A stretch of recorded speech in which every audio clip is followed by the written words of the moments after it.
Picture it. It's the week before I'm supposed to start my freshman year in high school. And I am having a Hickman catheter placed into my chest because I've just been diagnosed with stage 3 cancer at the age of 14. All right.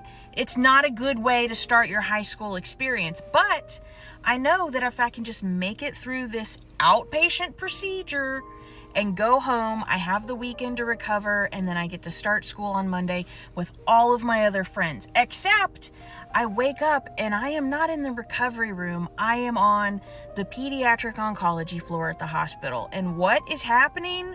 Chemo is being pumped into my person.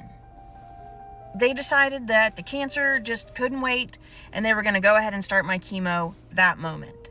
So, whirlwind a little bit, but I'm awake. I'm up from surgery. I'm not really feeling the effects of the chemo yet, so I'm a little bit hungry. And luckily, it's supper time. So they come by with the food tray, right? And they knock on the door and they say, supper. And so my mom gets the tray and turns around in the doorway, and I said, that's fish sticks.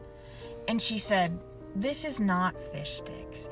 They would not bring fish sticks to a chemo patient with a heightened sense of smell and nausea. Certainly they wouldn't do that. And so she walks further in the room and she places the tray in front of me. It's still covered with that little green plastic, lid. And I said, that is fish sticks. And again, my mother says, they would never do that. They would never bring a newly fresh to the chemo patient fish sticks for supper. Certainly not.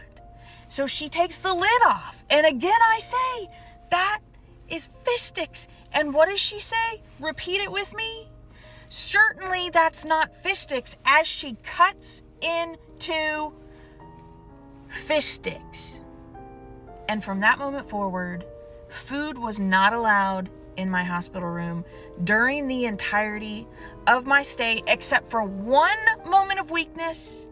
When my sister came to stay with me on Sunday night, when I was admitted, I'd have chemo for the whole week, and on Sunday night I'd go in, they'd pump me full of fluids. I'd start my chemo Monday morning. My sister came, she wanted to spend the night. We were going to do a movie night. We went downstairs, we bought all sorts of snacks.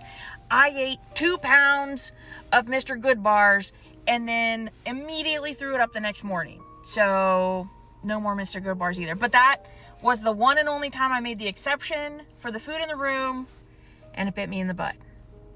So that is why anytime I am admitted to the hospital, no food trays are allowed in my room. Fish sticks.